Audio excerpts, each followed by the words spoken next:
Un saludo muy cordial, mis hermanos y hermanas. Gracias, visitas. ¿Cómo han pasado el día hoy? No sé si podamos quitar quitar esto tal vez. Okay. Así no se me resbala. Es un placer estar aquí con ustedes en la iglesia de Espeleta. Ha sido un largo viaje. Salí ayer en la mañana, a las 7 de la mañana. Claro, allá son 5 horas más temprano que aquí. Viajé 3 horas a la ciudad de Dallas. Esperé en el aeropuerto 8 horas. Y luego viajé 10 horas hasta Buenos Aires. Llegando esta mañana, un poquito retrasado el vuelo, más o menos a las 9 de la mañana. Pero gracias a Dios esta tarde pude echarme una buena siesta de unas 4 horas. Así que estoy como nuevo. Disfruté mucho la música del hermano Steger. Qué hermoso es escuchar música cristiana, música reverente, música hermosa que eleva el alma a Dios. Quiero agradecerle a los organizadores de este evento. Yo sé que han trabajado muchísimo y gracias a Dios este lugar está ya preparado para esta actividad. Yo creo que hasta los escalones los pintaron, porque veo que dejé mis pies allí como recuerdo para la iglesia.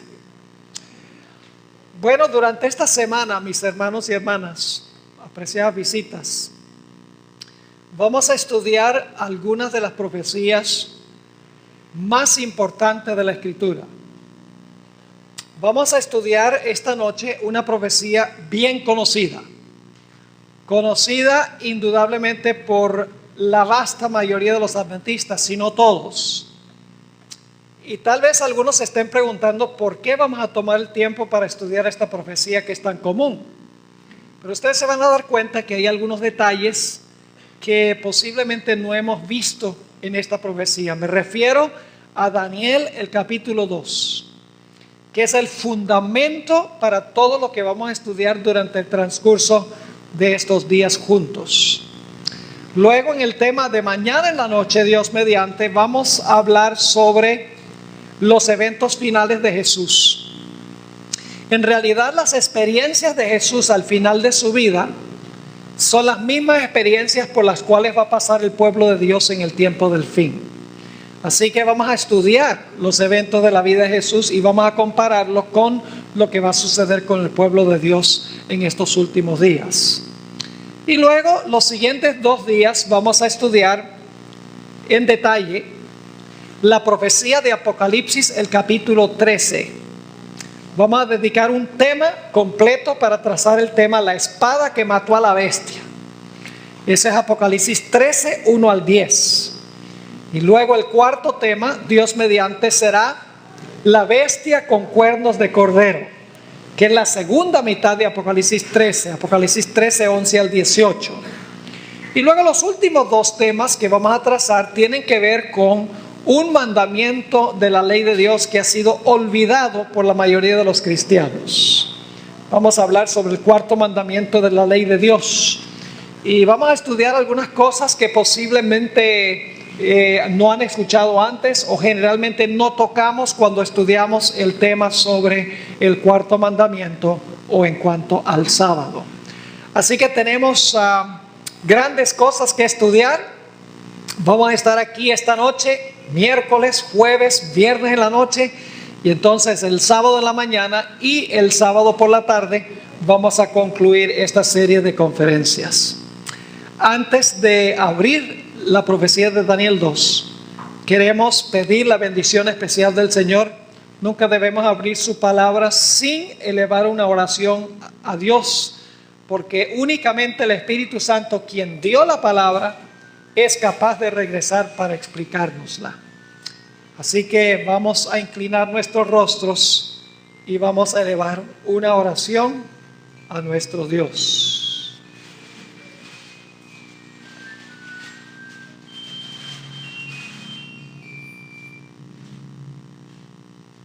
Padre Celestial, gracias te damos por el privilegio de encontrarnos en tu casa. No hay mejor lugar en todo Buenos Aires donde podríamos estar. No hay mejor lugar en esta área, de esta gran ciudad y las áreas circundantes. Padre, este mundo se está desmoronando poco a poco y más aceleradamente en estos últimos días.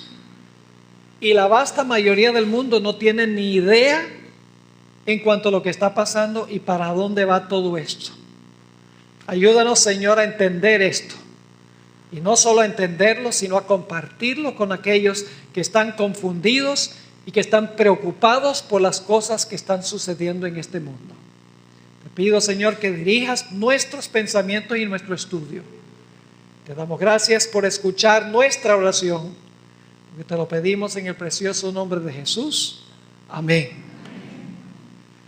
Bien, quiero invitarles a abrir sus Biblias conmigo al libro de Daniel, el capítulo 2. Daniel, el capítulo 2. Y vamos a comenzar nuestro estudio en el versículo 29. Daniel 2 y el versículo 29. Y debo advertirles algo al empezar nuestro estudio. Algunas noches vamos a ir un poco largo, porque hay mucho material que cubrir, es complejo y quiero que entiendan bien. Yo generalmente repito mucho, mi esposa me dice que repito demasiado, pero es la forma como se graban las cosas, es repitiendo. Así aprende el loro a hablar, repitiendo. Entonces así, esa es la clave para poder aprender bien las cosas, es la repetición. Así que no se preocupen por el reloj. Yo voy a estar nada más pocos días con ustedes y luego entonces ustedes vuelven a la rutina común y corriente. Ahora, Daniel 2:29 nos dice que el rey Nabucodonosor, cuando se acostó a dormir, estaba pensando en algo. Vamos a ver en qué estaba pensando el rey. Dice en Daniel 2:29, y aquí está hablando Daniel al rey: estando tú, oh rey, en tu cama, te vinieron pensamientos por saber lo que había de ser en lo porvenir. ¿Qué estaba pensando el rey cuando se acostó? ¿Qué es lo que iba a suceder en el futuro? Y fíjense lo que sigue diciendo: y el que revela los misterios te mostró lo que ha de ser. Yo pregunto, ¿puede Dios leer los pensamientos de los seres humanos? Esta es una evidencia clara de que Dios puede leer los pensamientos, porque el rey estaba pensando en el futuro. Dios dice: ¿tú quieres saber qué va a pasar en el futuro? Aquí te voy a dar un sueño para que sepas qué es lo que va a suceder en el futuro. Pero luego algo sucede. El rey Nabucodonosor, cuando se despierta, se le olvidó el sueño. Qué interesante que Dios le diera un sueño y que luego entonces Dios le vetara el sueño que tuvo. Y por lo tanto el rey, como era costumbre en aquella época, se turbó y se preocupó y dijo: yo necesito saber cuál es este sueño que me está atormentando. Yo sé que soñé algo. Posiblemente ustedes han tenido esa experiencia donde se despiertan y saben que han soñado, pero no se acuerdan de qué soñaron. Pero dicen: es importante, ¿por qué no lo puedo recordar? Claro, la diferencia entre los sueños nuestros y el sueño de Nabucodonosor es que el de él fue un sueño profético. El de nosotros generalmente es porque comimos demasiada pizza o porque intemperamos, ¿verdad? Ahora, fíjense lo que dice Daniel 2 y el versículo 3. Trae a los magos y dice: he tenido un sueño y mi espíritu se ha turbado por saber qué cosa. Por saber el sueño. Fíjese que el rey olvidó el sueño. Así que ¿a quiénes llamó el rey? La Biblia nos dice quiénes llamó el rey. Noten el versículo 3, versículo 2. Dice: hizo llamar el rey a magos, astrólogos, encantadores y caldeos para que le explicasen sus sueños. Vinieron pues y se presentaron delante del rey. Ahora, qué interesante que Dios sabe lo que el rey está pensando, le da un sueño para mostrarle el futuro, luego Dios le dice, olvida el sueño. ¿Por qué Dios hizo eso? Porque Dios sabía que el rey Nabucodonosor iba a llamar a los tales llamados expertos del reino para decirle el sueño, y Dios sabía que no iban a ser capaces. Dios quería desenmascarar la falsa religión de Babilonia. Así que dice aquí que el rey mandó a llamar astrólogos, magos, encantadores y caldeos y les dijo, mire, yo quiero que ustedes me muestren el sueño y su significado. Y los sabios dicen, bueno, dinos el sueño y nosotros te vamos a decir el significado. Y el rey dice, no, es que ustedes no entienden. No quiero que me digan solo el significado, sino que quiero que me digan el sueño. Claro, no podían. Porque Satanás no sabía cuál era el sueño. Porque Satanás no puede leer la mente. Yo me imagino que Satanás estaba ansioso de saber el sueño para decírselo a los magos, para que los magos se lo dijeran al rey a través de Daniel, y entonces todo el mundo diría, estos sí son sabios, estos saben qué va a pasar en el futuro. Pero el hecho de que no pudieron decirle al rey el sueño indica que Satanás no puede leer la mente del ser humano. En Daniel 2 y el versículo 10 dice, los caldeos respondieron delante del rey y dijeron, no hay hombre sobre la tierra que pueda declarar el asunto al rey. Además de esto, ningún rey, príncipe ni señor preguntó cosa semejante a ningún mago, ni astrólogo, ni caldeo. Es decir, lo que tú estás pidiendo, rey, es injusto. Porque ningún astrólogo, mago, adivino, caldeo jamás tuvo que decirle a un rey un sueño que tuvo. Sí le explicaban la interpretación del sueño, pero no el sueño. Lo que tú estás pidiendo es completamente injusto. De esta manera Dios desenmascaró la falsa religión de Babilonia y demostró que los magos, los astrólogos, los caldeos y los adivinos no podían saber el futuro y no sabían lo que el rey había estado pensando. Noten lo que sigue diciendo en el versículo 11.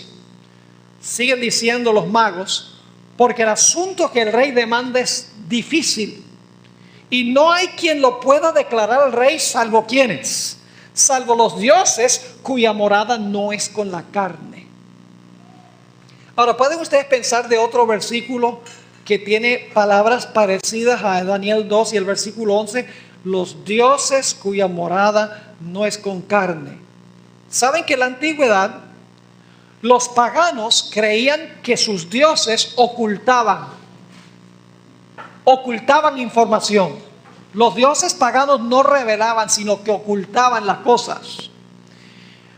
Pero la Biblia nos dice que Dios es lo contrario. Fíjense lo que dice en el Evangelio según San Juan, el capítulo 1 y el versículo 14. Guarden su lugar ahí en Daniel 2, porque vamos a volver allí. Vamos a Juan 1 y el versículo 14. Recuerden que las tres palabras son los dioses cuya morada no es con carne. Es decir, ellos están ocultando este secreto. Ellos no quieren revelar este secreto en cuanto al sueño que tú tuviste. Nos dice en Juan 1:14, aquel verbo. ¿Y quién es ese verbo? Jesús. Es aquel verbo fue hecho carne. Ahora, ¿quién era el verbo? En el principio era el verbo y el verbo era con Dios. ¿Y el verbo era qué? El verbo era Dios. Ahora fíjense, dice aquel verbo, ¿quién es Dios? Llegó a ser ¿qué?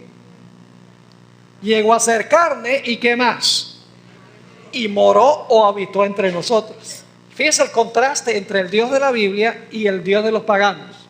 El Dios de los paganos, los magos y los astrólogos y adivinos dicen, los dioses no moran aquí en carne, y ellos no quieren revelar esto. Pero en Juan 1:14 dice que el verbo, quien es Dios, se hizo carne y moró entre nosotros, y vimos a través de él la gloria del Padre. El Dios de la Biblia es un Dios que revela. El Dios de los paganos es un Dios que oculta la verdad en cuanto a los acontecimientos presentes y los acontecimientos futuros. Ahora, la Biblia nos dice que cuando los magos y astrólogos y adivinos no pudieron decirle al rey el sueño ni su interpretación, el rey se enojó. Y fíjense que yo quiero que ustedes noten que aquí hay un juego y un contrajuego entre Dios y Satanás. Satanás ahora ve que sus magos han sido desenmascarados, que la bola de cristal no puede decir el futuro, que consultar las señales del zodíaco no pueden decir el futuro, que leyendo la palma de la mano no funciona, y su religión ha sido desenmascarada. Así que Satanás dice, ahora lo que yo voy a hacer es, ya que han desenmascarado a mis expertos, yo voy a obrar para que el rey se enoje y entonces mate a todos los magos, porque Satanás sabía que entre los magos o entre los caldeos, aunque él no practicaba todas las ciencias que ellos practicaban, se encontraba ¿quién? Se encontraba Daniel y sus 3 amigos. ¿Ustedes creen que Satanás ya había visto que ellos podían ser un problema en potencia para él? Sí, porque en el capítulo 1 dice que no comieron la comida del rey, ni bebieron la bebida del rey, y fueron fieles a Dios. Y el rey los colocó en lugares claves en el reino. Satanás dice, a mí no me conviene tener a estos, así que me desenmascararon a mis expertos, desenmascararon la religión de Babilonia. Ahora entonces yo voy a aprovechar y voy a mandar a matar a todos los magos. Y entre esos caldeos, entre ese grupo, está Daniel y sus compañeros. Pero en un momento vamos a ver que Daniel y sus compañeros no usaban los métodos que usaban estos hombres paganos. Ahora note lo que dice Daniel 2 y el versículo 12 y 13. Por esto el rey, con ira, con gran enojo, mandó que matasen a todos los sabios de Babilonia. Y se publicó el edicto de que los sabios fueran llevados a la muerte. ¿Y a quienes buscaron también? Y buscaron a Daniel y sus compañeros, ¿para qué? Para matarlos. ¿Cuál era la intención de Satanás? Matar a Daniel y sus compañeros. Ahora fíjense el juego y el contrajuego. Dios sabe lo que el rey está pensando, le da un sueño para indicar el futuro. Luego Dios, cuando se despierta el rey, le dice, olvida el sueño. Porque Dios sabe que van a venir los magos, astrólogos y adivinos y no van a poder decirle al rey su sueño, y la religión falsa de Babilonia va a quedar desenmascarada. Así que Satanás dice, tú me desenmascaras a mis expertos, ahora yo mando a matar a todos los expertos en el reino, e inclusive voy a matar a Daniel y sus 3 amigos. Hay un juego y un contrajuego que se está realizando aquí. Ahora Daniel le dice al siervo del rey, mira, ¿por qué es tan apresurado este mandato de matar a todos los expertos en el reino? Dice, dile al rey que me dé tiempo y nosotros le vamos a decir al rey el sueño y lo que significa el sueño. Entonces ustedes saben qué fue lo que sucedió.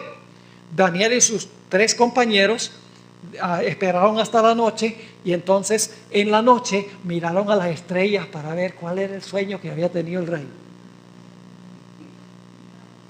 Le dijeron, rey, danos la mano para leerte el destino en la mano, en la palma.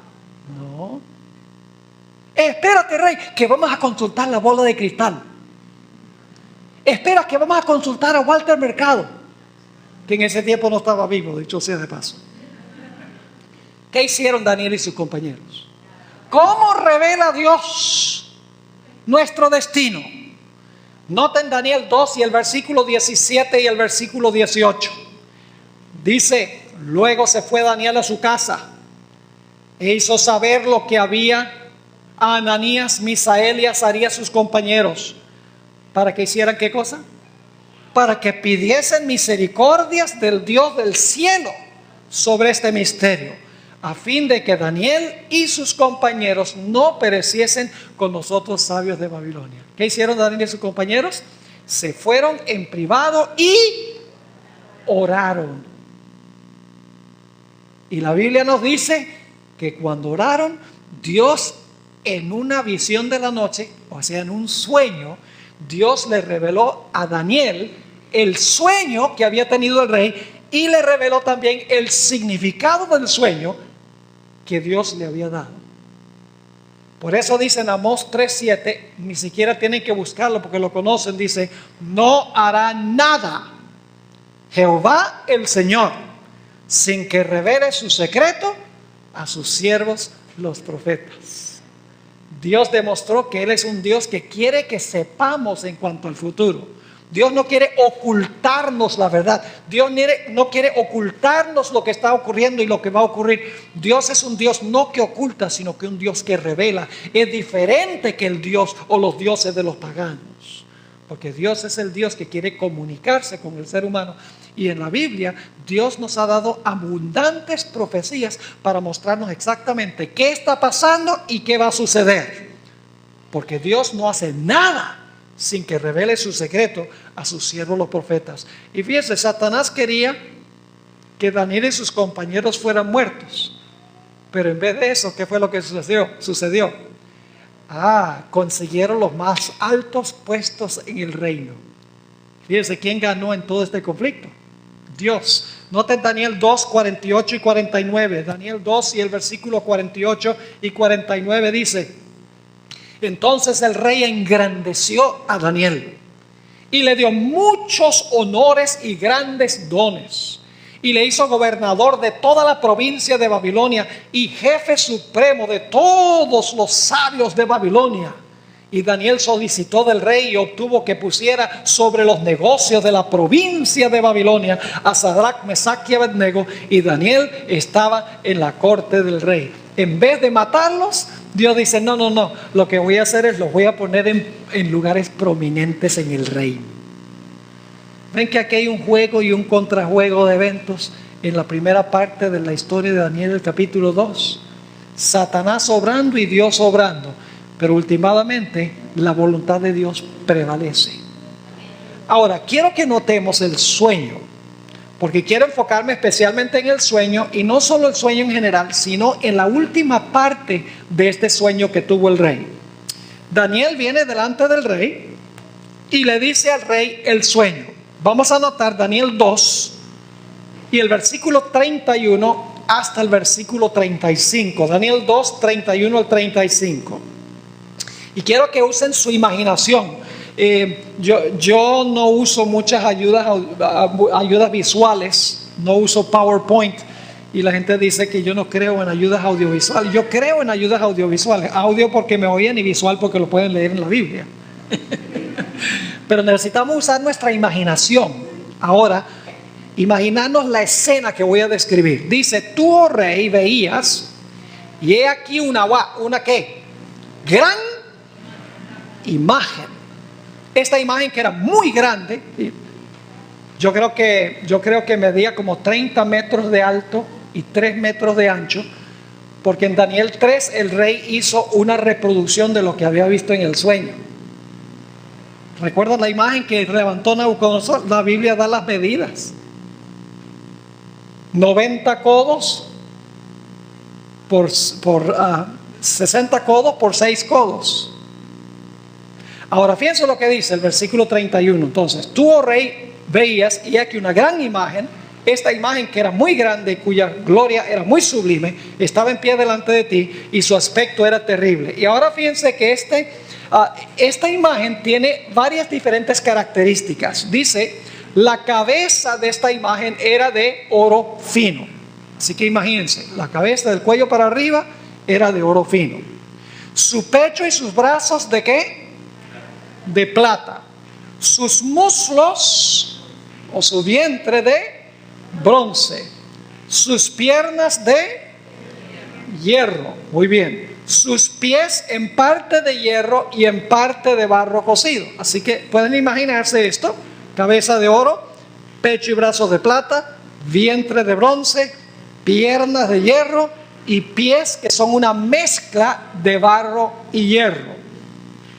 Y luego dice en el versículo 34: estabas mirando hasta que una piedra fue cortada no con mano. Esto lo vamos a estudiar en unos momentos. Una piedra fue cortada no con mano e hirió a la imagen en sus pies, de hierro y de barro cocido, y los desmenuzó. Yo pregunto, ¿la piedra viene después que todo lo demás que tenemos en la imagen? Claro que sí, es el evento que viene después de todo lo demás. Así que dice: Estaba mirando hasta que una piedra fue cortada no con mano e hirió la imagen en sus pies de hierro y barro cocido y los desmenuzó. Entonces fueron desmenuzados también el hierro, el barro cocido, el bronce, la plata y el oro, y fueron como tamo de las eras del verano, y se los llevó el viento sin que de ellos quedara rastro alguno. Mas la piedra que hirió a la imagen fue hecha un gran monte que llenó toda la tierra. ¿Lo tienen claro en mente? ¿De qué era la cabeza? Pecho y brazos, vientre, piernas, pies, hierro y barro, y luego una piedra no cortada con mano pega ¿dónde?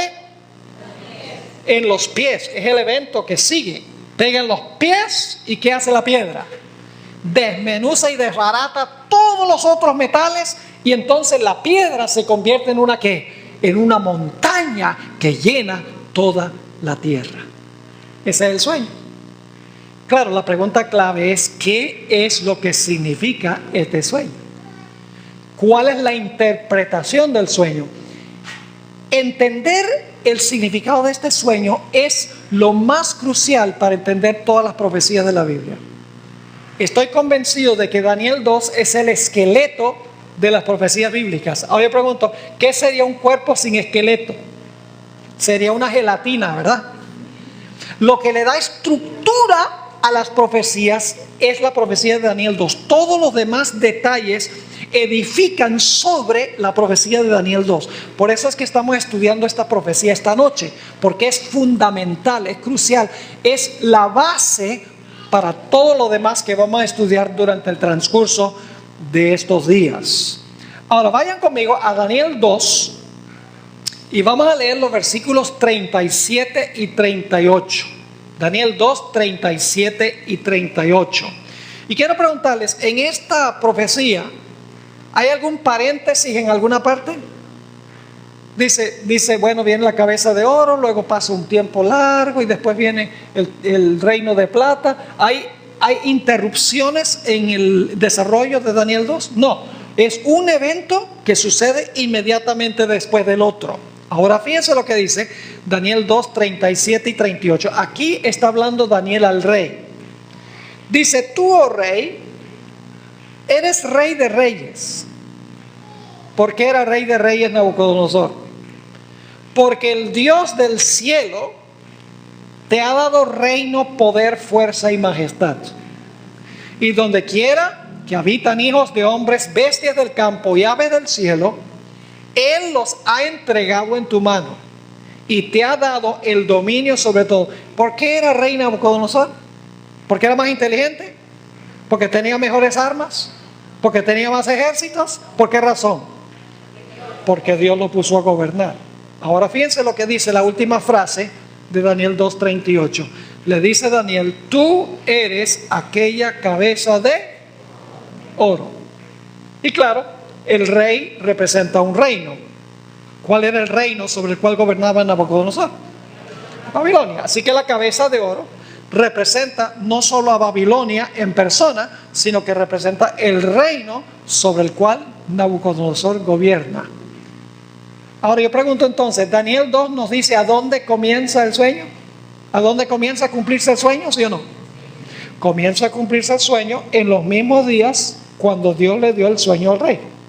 Ahí comienza el proceso de cumplimiento. Nos da el punto de inicio, Daniel 2, de la profecía de este capítulo. Ahora fíjense lo que sigue diciendo. Dice en el versículo 38: y después de ti se levantará ¿qué cosa? Otro reino. Fíjense que el primer reino es un reino, porque dice se va a levantar otro reino. Así que el primer reino también era un reino. No solamente era Nabucodonosor la cabeza de oro. Así que dice que se iba a levantar otro reino inferior al tuyo. Ahora yo pregunto, ¿cuál fue el reino que se levantó después del reino de Babilonia? Ni siquiera tienen que ir a los libros de historia para saber eso. El mismo del libro de Daniel nos dice cuál fue el reino que tomó el lugar de Babilonia. En el capítulo 5 de Daniel dice que Ciro y Darío circundaron la ciudad de Babilonia, secaron el río Éufrates, mataron a Belsasar, que estaba celebrando un banquete esa noche, y dice que el reino fue tomado por los medos y por los persas. Es decir, el mismo libro de Daniel nos dice cuál es el siguiente reino. No hay que ir ni siquiera a los libros de historia para ver cuál es el siguiente reino, porque Daniel 5 nos dice que el reino que vino después de Babilonia fue Medo-Persia. Ahora, ¿terminó la secuencia con Medo-Persia?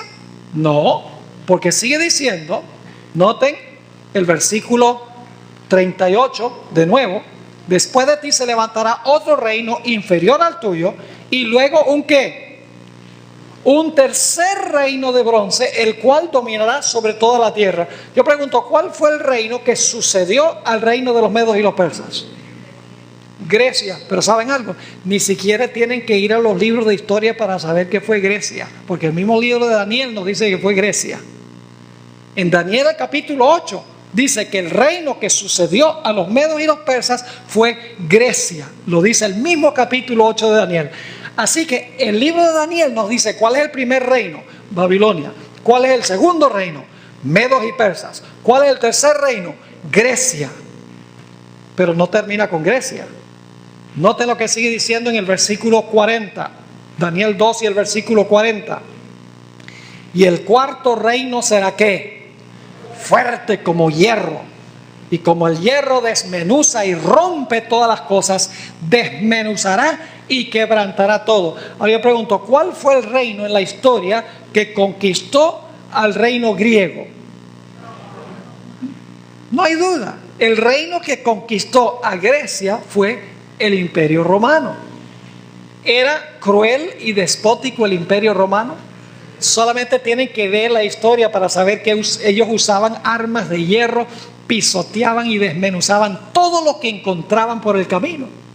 Es decir, el cuarto reino es el Imperio Romano.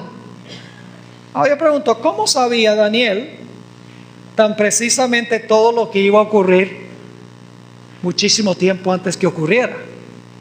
Porque Daniel vivió en los tiempos de Babilonia. Escuchen bien. Este sueño lo recibió Daniel y también el rey Nabucodonosor en el año 604 antes de Cristo. Ahí fue que viene el relato. ¿Cómo sabía Daniel que después de Babilonia, que iba a gobernar 70 años, que Babilonia iba a caer, se iban a levantar los medos y los persas, y que luego los medos y los persas iban a gobernar hasta el año 331 antes de Cristo, y luego iban a gobernar los griegos, que gobernaron hasta el año 168 antes de Cristo, y que después de eso se iba a levantar un reino despótico que iba a gobernar como cuarto reino? ¿Cómo sabía Daniel eso centenares de años antes que ocurriera? La respuesta es que no lo sabía Daniel, sino que lo sabía Dios. Dios conoce el fin desde el principio. Dios anuncia lo por venir desde el principio, porque Dios conoce todas las cosas, conoce el futuro. Y como Dios conoce el futuro, no hay ninguna duda en cuanto a cómo va a concluir la historia de este mundo, porque Dios está en control. Solo el que conoce lo que va a pasar puede moldear las cosas para que sucedan conforme a su plan. Pero ahora llegamos a la parte sobre la cual me quiero enfocar especialmente: los pies de la imagen. Vamos a leer Daniel 2 y el versículo 41, donde se nos describen los pies de la imagen. Y hay varias cosas que quiero subrayar aquí, cosas que generalmente no tocamos cuando estudiamos la profecía de Daniel 2, pero son muy importantes. Dice en Daniel 2:41, y lo que viste de los pies y los ¿qué? No solamente el énfasis cae sobre los pies, sino el énfasis cae sobre los dedos de los pies. ¿Cuántos dedos tienen dos pies? Y siempre debo preguntar que ¿cuántos dedos tienen dos pies normales? Porque una vez yo prediqué esto y alguien me dijo, bueno, eso depende, si alguien perdió un dedo nada más tiene 9, pero la Biblia está hablando de dos pies normales, no está hablando de dos pies donde ha perdido un dedo o dos dedos. Es decir, tiene 10, los pies tienen 10 dedos, muy importante. Así que dice, lo que viste de los pies y los dedos, en parte de barro cocido de alfarero. ¿Qué clase de barro? No el barro con que se embarran los zapatos cuando llueve. No. Este es un barro especializado. Dice, en parte de barro cocido de alfarero y en parte de hierro será un reino dividido, mas habrá en él algo de la fuerza del hierro, así como viste el hierro mezclado con el barro cocido. Ahora hay varias cosas que quiero que notemos aquí en este versículo tan importante. ¿Qué representa el hierro en las piernas? ¿Qué imperio? El hierro de las piernas representa el imperio romano. Así que yo quiero preguntarles, ¿en los pies hay una continuación de Roma? Del poder político de Roma. ¿En los pies continúa Roma? Claro que sí, porque en los pies hay hierro, el mismo hierro que hay en las piernas. Es decir, en la etapa de los pies, Roma continúa. Pero yo pregunto, ¿es una Roma distinta? Sí, porque escuchen bien, es una Roma amalgamada. ¿Conocen esa palabra, amalgamada? Porque no es puro hierro, sino es hierro mezclado ¿con qué? Con barro de alfarero. Es decir, es otra clase de Roma. No es solo un imperio de hierro, sino que se le agrega un elemento a Roma. Es una Roma mezclada entre dos cosas. ¿Qué clase de barro es? Barro de alfarero. Ahora, yo pregunto, ¿el barro de alfarero es bueno? ¿Es útil el barro de alfarero? Claro que es útil. Muchas de las vasijas que usa la gente son hechas de barro de alfarero. Yo pregunto, ¿el hierro es bueno? Si no hubiera hierro no estaríamos aquí debajo de este techo. Hay mucho hierro allí. El barro es bueno y el hierro es bueno. ¿Estamos de acuerdo? Cada uno en su esfera. ¿A dónde surge el problema? El problema es cuando usted toma el barro y el hierro y los ¿qué? Y los mezcla. Porque allí se debilita el hierro y también se debilita ¿qué? Y también se debilita el barro. Ahora vamos a leer otra vez Daniel 2 y el versículo 41 y vamos a dedicar el resto de nuestro tiempo a este versículo tan importante. Dice, lo que viste de los pies y los dedos, en parte de barro cocido de alfarero y en parte de hierro, será un reino dividido, mas habrá en él algo de la fuerza del hierro, así como viste hierro mezclado con barro cocido. Ahora, quiero hacerles esta pregunta. En Daniel capítulo 2, ¿estamos tratando con lenguaje literal o con lenguaje simbólico? Yo pregunto, ¿el oro es simbólico? Claro que es simbólico. ¿Qué representa? A Babilonia. Es un símbolo de Babilonia. ¿La plata es simbólica? Sí, porque simboliza ¿qué? Sí, pero el Medo Persia no era literalmente de plata. La plata representa a los medios y los persas. Yo pregunto, ¿el bronce es simbólico? ¿El hierro es simbólico? ¿La piedra es simbólica? Sí, porque vamos a ver que la piedra es Cristo. Cristo no es una piedra, pero la piedra representa a Cristo simbólicamente. ¿La montaña es simbólica? Entonces yo pregunto, ¿el barro también debe ser simbólico? ¿Sí me están entendiendo o no me están entendiendo? Todo lo que tenemos en este sueño es simbólico. El oro es simbólico, la plata es simbólica, el bronce es simbólico, el hierro es simbólico, la montaña es simbólica, la piedra es simbólica. Quiere decir que entonces el barro representa o simboliza algo. Y claro, la pregunta clave es, ¿qué representa o qué simboliza el barro? Es muy importante saber lo que representa el barro. Porque si sabemos lo que representa el barro, vamos a saber lo que representa la mezcla del barro con el hierro. Ya sabemos que el hierro es el poder político de Roma. ¿De acuerdo? Es Roma política o el imperio romano. Pero si podemos saber qué representa el barro que se mezcló con el hierro, podemos captar un panorama de lo que Dios quiso enseñar, de lo que iba a suceder cuando cayera el imperio romano. Ahora, ¿qué representa el barro?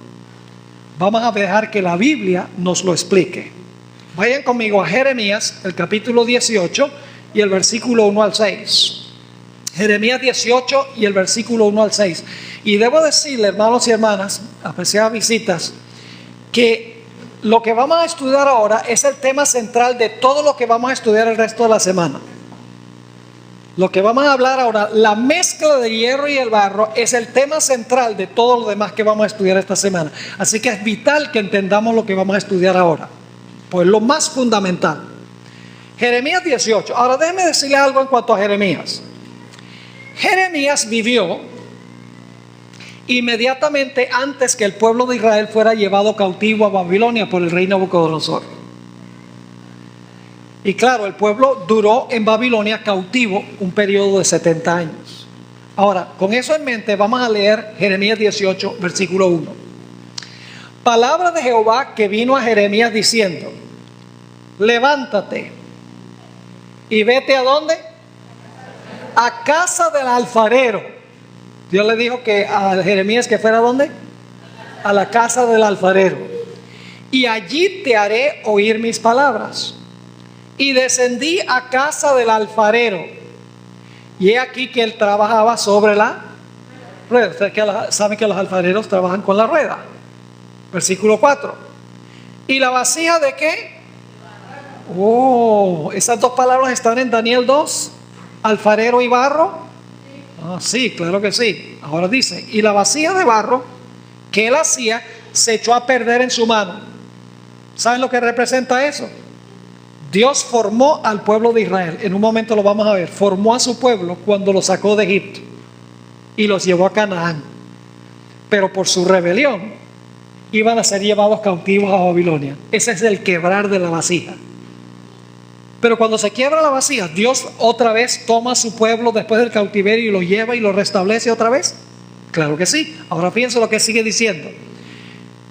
Versículo 4. La vasija de barro que él hacía se echó a perder en su mano, y volvió y la hizo otra vasija, según le pareció mejor hacerla. Después de 70 años de cautiverio, Dios los restableció, los hizo de nuevo. En otras palabras, ahora ustedes estarán diciendo: ¿será eso lo que significa? Sigamos. Entonces vino a mí palabra de Jehová diciendo. Ahora viene la explicación de lo que Dios quiso enseñar. Entonces vino a mí palabra de Jehová diciendo: no podré yo hacer de vosotros como este alfarero, o casa de Israel. Dice Jehová: he aquí que como el barro en la mano del alfarero, así sois vosotros en mi mano, oh casa de Israel. ¿Qué representa el barro del alfarero ahí? Representa al pueblo de Israel, la iglesia de Dios del Antiguo Testamento. Es decir, el barro representa la iglesia de Dios, porque el pueblo de Dios en el Antiguo Testamento era el pueblo de Israel. Y algunos hacen una separación entre la iglesia, entre el Antiguo Testamento y el Nuevo, y dicen: no, el Antiguo Testamento eso era el pueblo de Israel, pero ahora es la iglesia. No, Dios tiene a través de toda la historia una sola iglesia, en dos etapas: la iglesia del Antiguo Testamento y la iglesia del Nuevo. Por eso es que fíjense que los fundadores de la iglesia del Antiguo Testamento fueron los 12 hijos de Jacob. Los fundadores de la iglesia del Nuevo Testamento fueron los 12 apóstoles. Se escogieron 12 con una razón especial. Y la mujer de Apocalipsis 12 dice que está vestida del sol, tiene la luna debajo de sus pies, en su cabeza tiene una corona de ¿cuántas estrellas? De 12 estrellas. Esa mujer representa la iglesia de Dios del Antiguo y el Nuevo. Y ustedes dicen: ¿cómo sabemos eso? Muy sencillo, porque cuando Juan ve a la mujer, el bebé no ha nacido todavía. ¿Y quién es el bebé? El bebé es Jesús. Entonces, ¿cómo puede tener Nuevo Testamento sin que Jesús hubiera nacido? Y yo les hago una pregunta un poco medio tonta, pero porque quiero recalcar un punto. ¿Qué existe primero? ¿La mujer o el bebé? Y ustedes se ríen, dicen que claro que la mujer. Entonces yo pregunto: ¿la iglesia existía antes que naciera Jesús? Claro, porque la mujer que trae a Jesús al mundo representa a la iglesia del Antiguo Testamento. Pero luego dice que la mujer tiene que huir al desierto. Después que el niño es arrebatado a Dios y a su trono y gana la victoria, la mujer huye al desierto porque Satanás la quiere destruir. Esa ya es la iglesia ¿de qué etapa? La iglesia del Nuevo Testamento. Es decir, Dios tiene solo una iglesia a través de la historia, y el número 12 está relacionado con la mujer, porque fueron 12 fundadores en el Antiguo Testamento y 12 fundadores en el Nuevo Testamento. Ahora fíjense entonces, ¿qué representa el barro de alfarero? El barro de alfarero representa a la iglesia de Dios del Antiguo Testamento, representa a la iglesia. Ahora vamos a ver otro pasaje que nos enseña lo mismo. Vayan conmigo a a Génesis 2, Génesis el capítulo 2 y el versículo 7. Génesis 2 y el versículo 7. Y al principio ustedes no van a ver la conexión con esto, pero ya lo van a captar en unos pocos momentos.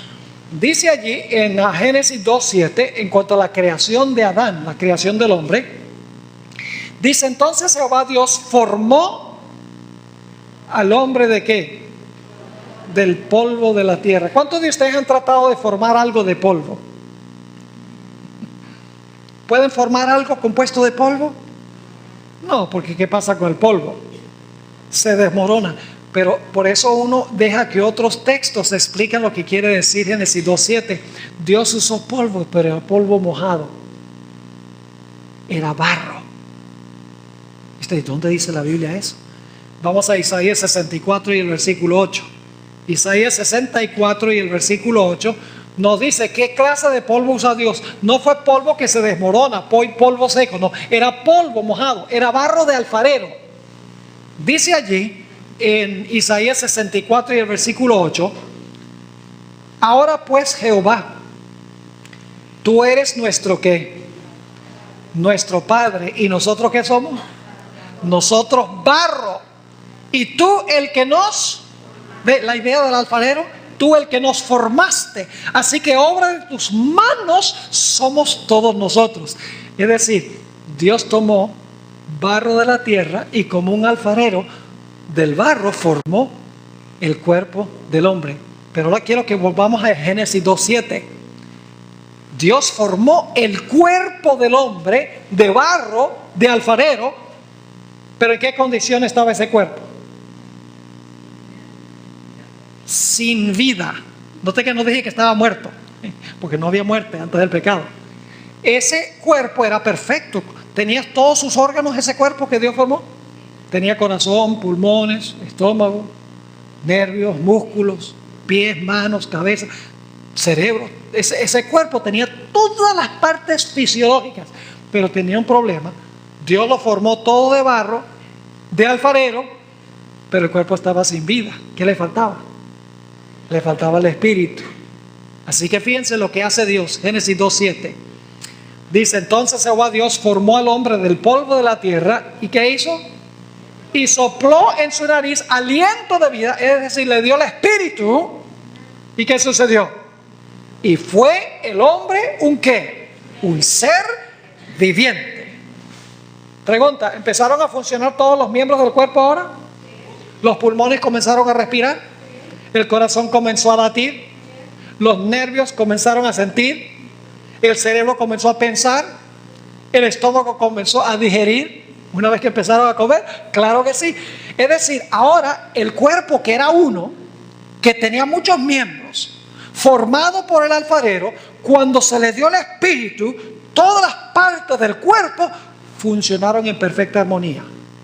Ahora, ¿tiene esto alguna lección espiritual también? El cuerpo literal del lodo, literal, representa una realidad espiritual. Ustedes saben que sí. Yo pregunto, espiritualmente, ¿cuál es el cuerpo de Cristo?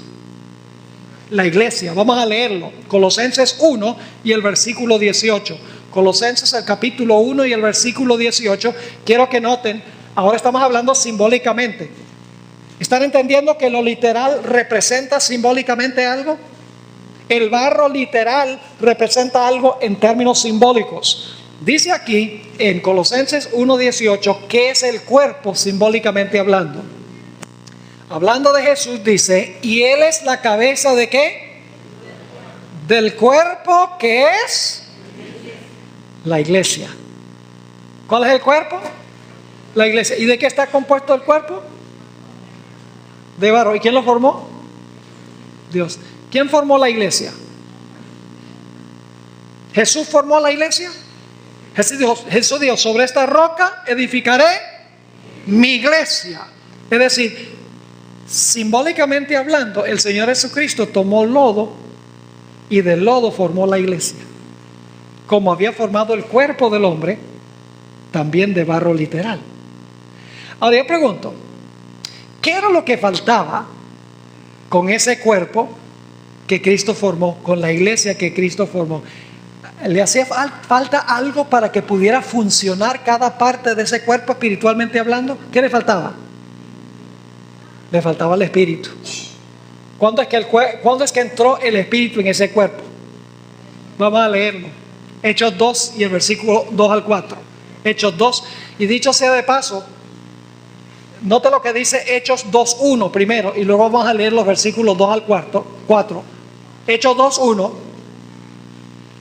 dice: cuando llegó el día del Pentecostés, estaban todos ¿qué? Unánimes juntos. ¿En qué condición estaban los apóstoles antes del día del Pentecostés? Cada uno por su lado. Ya se habían repartido todos los puestos en el reino. Judas decía, yo seré el tesorero. Pedro dice, yo seré el presidente. Ya todos se habían repartido los puestos y estaban peleando uno con el otro, divididos. Pero durante los 10 días antes del Pentecostés el cuerpo se unió. Y luego ¿qué hizo Dios? Versículo 2: de repente vino del cielo un ¿qué? Un estruendo como de un viento recio que soplaba, el cual llenó toda la casa donde estaban sentados, y se les aparecieron lenguas repartidas como de fuego, asentándose sobre cada uno de ellos, y fueron todos ¿qué? Llenos del Espíritu Santo, y comenzaron a hablar en otras lenguas según el Espíritu les daba que hablasen. ¿Qué sucedió con el cuerpo que formó Cristo en el día del Pentecostés? Entró en el cuerpo, ¿qué cosa? El Espíritu entró a la iglesia. Ahora yo pregunto, ¿cada miembro de la iglesia empezó a funcionar de acuerdo a la función que Dios le dio? ¿Sí o no? ¿Saben que esta ilustración no la inventé yo? La tiene el apóstol Pablo. Vamos rápidamente a 1 Corintios 12 y el versículo 12 y 13. 1 Corintios el capítulo 12 y el versículo 12 y el versículo 13. Dice aquí: porque así como el cuerpo es uno, ¿el cuerpo es qué? Uno, pero tiene ¿qué? Muchos miembros. Pero todos los miembros del cuerpo, siendo muchos, son un solo cuerpo. Así también es que Cristo. Está usando el cuerpo como ilustración de una verdad espiritual. Sigue diciendo en el versículo 13: porque por un solo espíritu fuimos todos bautizados ¿en qué? En un cuerpo, sean judíos o griegos, sean esclavos o libres, y a todos se nos dio a beber de un mismo espíritu. Entonces yo pregunto, ¿qué es lo que representa el barro? El barro representa la iglesia. Ya hemos visto 2 textos que indican esto. En primer lugar, Jeremías 18 claramente dice: como el barro en mano de alfarero, así es Israel en mis manos. Dios dice claramente que el barro de alfarero representa la iglesia. Y aquí el cuerpo del hombre fue formado de barro. Dios le dio el aliento y los miembros del cuerpo comenzaron a funcionar. Cristo formó su iglesia de barro espiritualmente hablando, le dio el Espíritu Santo y cada miembro de la iglesia empezó a cumplir su función. Pero hay otra ilustración en la Biblia que indica que el barro de alfarero representa la iglesia. Noten Ezequiel 37, 10 y 11. Ezequiel 37, 10 y 11. ¿Han leído ustedes esos capítulos sobre el valle de los huesos secos? Algunos dicen, ¿qué puede significar eso? Un valle lleno de huesos secos con partes del cuerpo tirados por todos los sitios. ¿Qué puede significar eso? No hay que adivinar. Ezequiel 37 nos dice que simboliza. Note lo que dice Ezequiel 37, 10 y 11. Profeticé como me había mandado. Y entró ¿qué cosa? Espíritu en ellos. Porque antes de este versículo describe cómo todas las partes del cuerpo se unen para formar un cuerpo. Y luego dice, entró el Espíritu en ellos. ¿Y qué hicieron? Y vivieron. Y estuvieron sobre sus pies un ejército grande en extremo. Y luego explica qué representan estos cuerpos que resucitaron. Dice, me dijo luego, hijo de hombre, todos estos huesos son ¿qué cosa? La casa de Israel. He aquí, ellos dicen, nuestros huesos se secaron y pereció nuestra esperanza y somos del todo destruidos. Pero Dios está diciendo, aunque ustedes van a ir a cautiverio y ustedes parecen unos huesos regados por todas las naciones, yo los voy a reunir de nuevo en Jerusalén. Yo los voy a restaurar después del cautiverio. Así que ¿qué representa ese cuerpo todo desmoronado que luego Dios junta y le da su espíritu? Representa la iglesia, representa a Israel. Entonces, ¿qué representa el barro de alfarero? El barro de alfarero representa ¿qué? La iglesia. Yo pregunto, ¿la iglesia es buena como iglesia? ¿Es importante la iglesia? ¿Dios fundó la iglesia? Sí. ¿El Estado es importante? ¿El poder civil es importante? ¿Dios estableció el poder civil? Lean Romanos 13. Dice que el poder civil es ministro de Dios para cumplir las leyes civiles. Es decir, Dios estableció la iglesia y Dios estableció el Estado o el poder civil. Cada uno es útil en su esfera, como el barro es útil y el hierro es útil. Ahora yo pregunto, ¿cuándo es que surge el problema? El barro se daña cuando se mezcla con el hierro. ¿Me estoy explicando o no? Cada uno es bueno en su esfera. Pero cuando se mezcla la iglesia ¿con qué? Con el poder civil de Roma, aparece una nueva Roma. ¿Pero qué clase de Roma es? ¿Es solo un estado civil esta nueva Roma? No, es una Roma ¿qué? Que entremezcla el poder civil de Roma con el poder eclesiástico. Es decir, une la iglesia con el Estado. Y fíjense cuántos dedos fueron. 10 dedos. ¿Saben algo? Cuando el Imperio Romano se desbarató como resultado de la invasión de las tribus bárbaras que vinieron del norte del imperio, el Imperio Romano se dividió y se fragmentó, que son las naciones que hoy hay en Europa. Porque en ese tiempo no crean que hablaban francés y hablaban alemán y suizo y español y portugués. No. En el Imperio Romano había un idioma uniforme en todo el imperio. Pero las tribus bárbaras vinieron al imperio y se fragmentaron el imperio y lo dividieron en 10 reinos. Y luego la profecía dice que en medio de esos 10 reinos iba a haber una mezcla del poder eclesiástico con el poder civil. Una Roma que iba a mezclar la iglesia con el Estado. Yo pregunto, ¿fue eso exactamente lo que sucedió? Exactamente lo que sucedió. Lo vamos a estudiar en noches subsiguientes. Pero ahora quiero que vayamos a Apocalipsis 17. Vamos a Apocalipsis 17. Y ahora les voy a mostrar otros símbolos que se usan para enseñar la misma verdad de la unión de la iglesia con el Estado. En Daniel dice que el hierro es el poder civil, el barro es la iglesia y se mezclan. En Apocalipsis 17 se enseña la misma verdad pero con otros símbolos. Noten Apocalipsis 17, 1 y 2. Vino entonces uno de los 7 ángeles que tenía las 7 copas y habló conmigo diciéndome: ven acá y te mostraré la sentencia contra ¿quién? Contra la gran ramera. Una mujer, ¿qué clase de mujer? Una mujer que se ha prostituido. ¿Con quién debe estar casada la iglesia?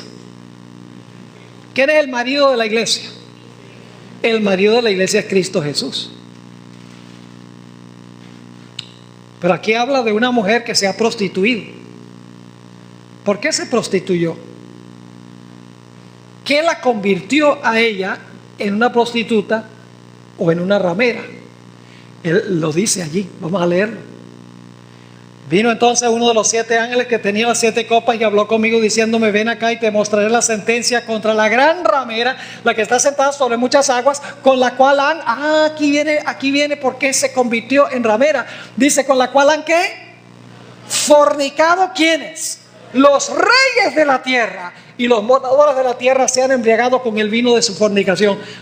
¿Qué la convirtió en ramera o en prostituta? El hecho de que formó relaciones con los poderes civiles de la tierra. Se unió con los poderes civiles.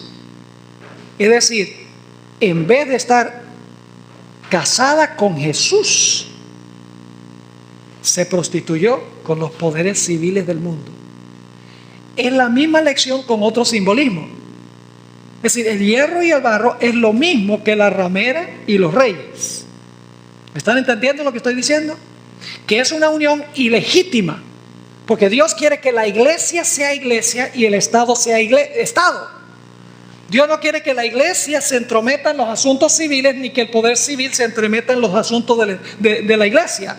Dios quiere que la iglesia funcione en asuntos religiosos como iglesia, y quiere que el Estado funcione en asuntos civiles como Estado.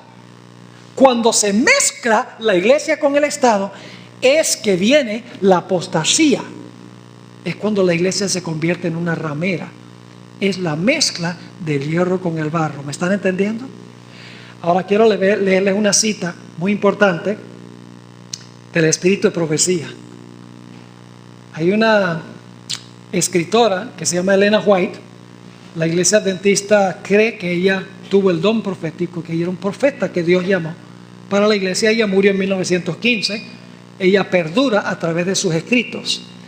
Ella tuvo 2 años y medio de educación primaria nada más. Es decir, ella no era erudita, no tenía un PhD, ni tenía varias licenciaturas. Ella sencillamente era una mujer sencilla. Dios la llamó cuando tenía nada más 17 años. Era débil. Los médicos decían que se iba a morir jovencita, y murió a los 87 años. Dicho sea de paso, escribió más de 100,000 páginas de material, libros hermosos sobre profecías, sobre el hogar, sobre la salud, muchos diferentes otros temas. Ella captó lo que acabo de compartir con ustedes en cuanto a la mezcla del hierro y el barro. Quiero leerle la cita donde ella dice esto. Dice: hemos llegado a un tiempo cuando la obra sagrada de Dios está representada por los pies de la imagen, en los cuales el hierro estaba mezclado con el barro cenagoso. Es decir, ahora estamos en ese tiempo. Sigue diciendo: Dios tiene un pueblo escogido, cuyo discernimiento debe ser santificado, y que no debe convertirse en profano, poniendo en el fundamento madera, heno y hojarasca. Cada alma que es leal a los mandamientos de Dios verá que el rasgo distintivo de nuestra fe es el séptimo día sábado. ¿Cuál es el rasgo distintivo de la fe adventista? El séptimo día sábado. Es lo que une a la iglesia mundial como señal. Sigue diciendo: si el gobierno honrara el sábado como Dios lo ha ordenado, tendría el poder de Dios y defendería la fe que una vez fue dada a los santos. Pero los estadistas, que es otra palabra para los poderes civiles, los estadistas apoyarán el falso día de reposo, y esto lo vamos a estudiar detenidamente en noches subsiguientes, y mezclarán su fe religiosa con la observancia de este hijo del papado, colocándolo por encima del sábado que el Señor santificó y bendijo, apartándolo para que el hombre lo observase santamente como una señal entre Dios y su pueblo por 1000 generaciones. Y luego dice esto: la mezcla de los asuntos de la iglesia con las del Estado se representa con el hierro y el barro. Clarísimo. Sigue diciendo: esa unión está debilitando todo el poder de las iglesias. ¿Qué hace esa unión cuando se une la iglesia con el Estado? La iglesia dice: ay, cuando nos unimos con el Estado tenemos la fuerza del Estado. Pero esa fuerza finalmente lleva a la persecución. Y el Estado dice, pero es que la iglesia es muy popular y tiene muchos miembros. De pronto, si me alío con la iglesia, entonces van a votar por mí. Y como resultado se corrompen los dos. La historia lo demuestra claramente, que cuando la iglesia se alía con el poder civil y viceversa, el resultado es la corrupción y la apostasía. Dios ha establecido ambos con un propósito civil y con un propósito religioso. Sigue diciendo, la mezcla de los asuntos de la iglesia con las del Estado se representa con el hierro y el barro. Esa unión está debilitando todo el poder de las iglesias. Esta aceptación en la iglesia del poder del Estado traerá malos resultados. Es decir, la iglesia usando el poder civil trae malos resultados. Y luego dice, los hombres casi han traspasado el límite de la tolerancia de Dios. Han utilizado su fuerza política y se han unido con el papado. Pero llegará el tiempo cuando Dios castigará a los que han invalidado su ley y sus malas obras recaerán sobre ellos mismos. Qué cita tan extraordinaria. Y vamos a ver, escuchen, en cada profecía del fin, sea Daniel 2, sea Daniel 7, sea Daniel 11, sea Apocalipsis 12, sea Apocalipsis 13, Apocalipsis 17, tiene este punto central del cual estamos hablando ahora. Lo más terrible en todas las profecías es cuando el poder civil se une con el poder religioso y viceversa. Siempre ha traído persecución como resultado. Ahora necesitamos mencionar dos cosas más antes de terminar. ¿Qué representa la piedra? A ver, ¿qué representa la piedra que va a destruir todos los reinos de la tierra? Esa piedra es Cristo Jesús. Fíjense lo que dice Primera de Pedro, el capítulo 2 y el versículo 6. Primera de Pedro, el capítulo 2, 6, identifica la piedra. Dice allí, por lo cual también contiene la escritura. He aquí pongo en Sión, ¿qué cosa? La piedra principal del ángulo, escogida, preciosa, y el que creyere en él no será ¿qué? El que creyere en él no será avergonzado. La piedra representa ¿a quién? A Cristo. El apóstol Pablo dice, la roca era Cristo, en 1 Corintios 10 y el versículo 4. Es decir, la roca que pega en los pies de la imagen representa a Cristo Jesús. Ahora, ¿qué clase de piedra era según vimos? Una piedra cortada ¿qué? No con mano. ¿Qué significa esa expresión cortada no con mano? Escuchen lo que les voy a decir. Los políticos de este mundo no saben cómo resolver los problemas de este mundo. Tal vez no estén dispuestos de admitirlo, pero el mundo se ha vuelto tan complicado. Las riñas entre naciones, los desastres naturales, los cambios climáticos, la criminalidad se ha vuelto tan compleja que los políticos no saben qué hacer. Así de sencillo es. Esto no lo arregla nadie. Ahora, no significa por eso que no se necesita un poder civil. Se necesita el poder civil, porque si no tuviéramos eso, entonces sí sería un desorden. Mucho más que lo que tenemos ahora, porque Dios ha colocado el poder civil para preservar el orden de la sociedad, pero no para interferir en los asuntos eclesiásticos. Y vamos a estudiar mañana a la noche que el poder civil puede tener mucho que decir en cuanto a los últimos 6 mandamientos de la ley de Dios, pero no puede decir nada sobre los primeros 4. Porque los primeros 4 mandamientos describen mi responsabilidad para con mi Dios. Y el poder civil no puede decir nada en cuanto a eso. Al menos, claro, que yo quebrante una ley civil. Es decir, por ejemplo, si mi religión dijera que yo debo secuestrar un avión y estrellarlo contra un edificio lleno de gente, porque esa es mi religión, el poder civil dice, no, tú puedes practicar tu religión, pero no puedes estar matando a los demás. Es decir, tú puedes practicar tu religión siempre y cuando no infrinja los derechos de los demás. Mañana vamos a estudiar ¿Qué le debemos a Dios y qué le debemos a César? ¿Qué le debemos a la iglesia y qué le debemos al Estado? La gente está confundida, la gente no sabe. Y por eso creen que está bien unir el poder civil con la iglesia, porque eso va a beneficiar a la iglesia. Nunca beneficia a la iglesia, ni tampoco beneficia el poder civil. Mis hermanos y hermanas, apreciados amigos, yo tengo buenas noticias, y es que no se preocupen por lo que está pasando en el mundo, porque este mundo está bajo el control de Dios. Y usted dice, pero pastor, parece descontrolado. Sí, está descontrolado, pero cuando estamos en el lado de Dios, nosotros sabemos cómo va a terminar esto. Y tenemos que estar seguros de estar en el lado correcto. Porque cuando estamos con Dios, no hay nada que nos preocupe. Mire, yo no me angustio por lo que está pasando en el mundo. Las profecías dicen que esto iba a pasar. Y que va a ser peor que lo que estamos viendo ahora. Que finalmente va a haber, el mundo va a ver esto como un callejón sin salida. Y usted, ay pastor, qué angustia. No se angustie. Está profetizado. Nada más esté seguro de que está del lado de Dios. Porque en medio de la tribulación y la tormenta, usted puede tener paz. Fíjese Jesús, cuando vino la tormenta en el lago, los discípulos sacando agua a millón. Sacando agua del barco y mirando los relámpagos y escuchando los truenos y angustiados. Y luego le dice a Jesús, Jesús, ¿te vas a ahogar? No, eso no dice, no te importa que perecemos.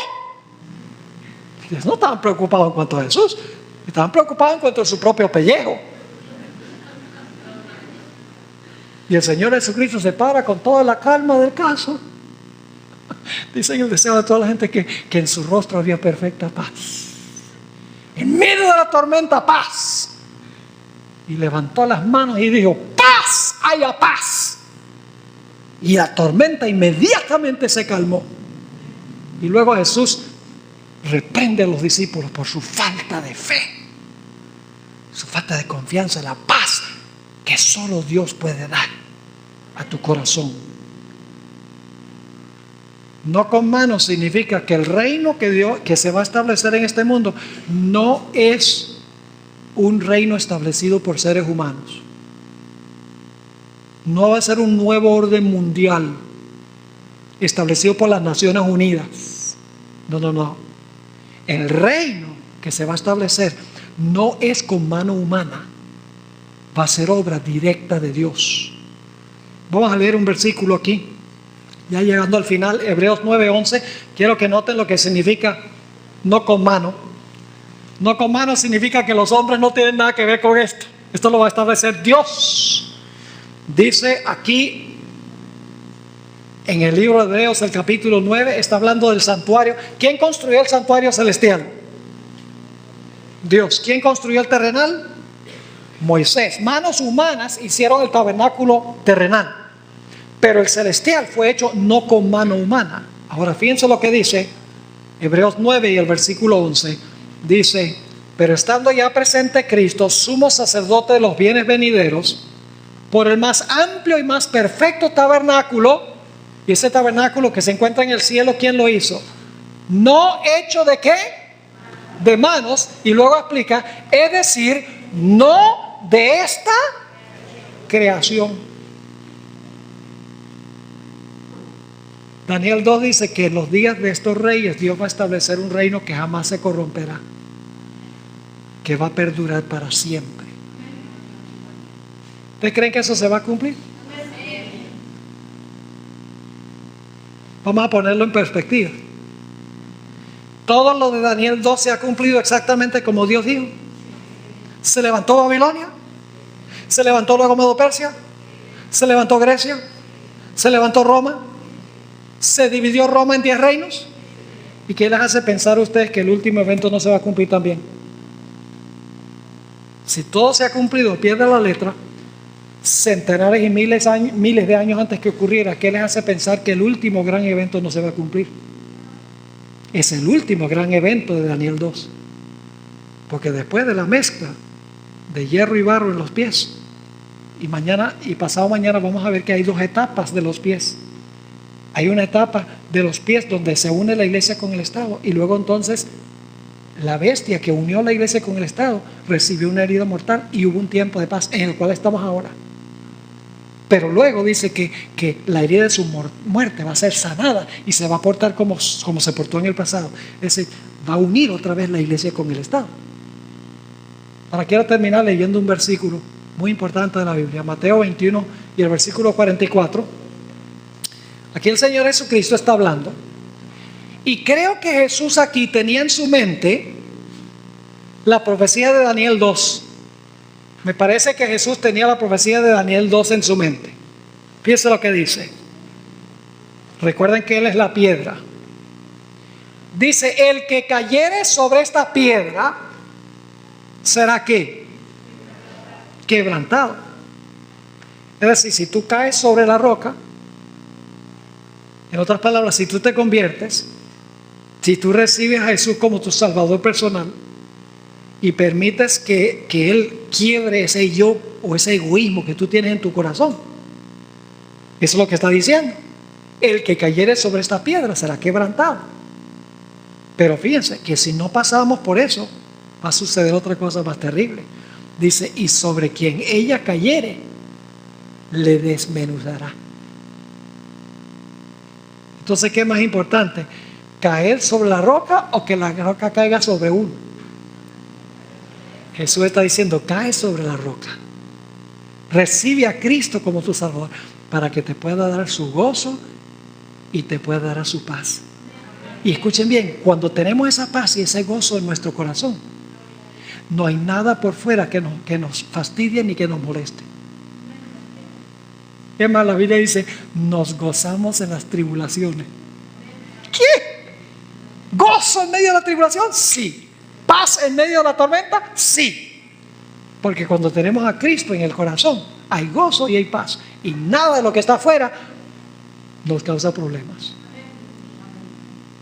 Juan el Bautista dijo, mira, tú puedes permitir que el fuego del Espíritu Santo consume el pecado en tu corazón.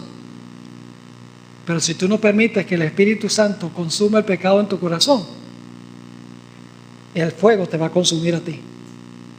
Si tú no caes sobre la roca para que tu egoísmo sea quebrantado, la roca va a caer sobre ti. Por eso lo que estamos hablando aquí no solamente es académico, no es solamente aprender más sobre las profecías. Aquí vamos a tomar decisiones. Decisiones si vamos a recibir a Jesús en nuestro corazón, para que podamos tener su gozo y su paz, para que cuando Él venga podamos habitar para siempre en su reino. El que no naciera de nuevo no puede ver el reino de Dios, dijo Jesús. Y es más, dijo, el que no naciera de nuevo no puede entrar en el reino de Dios.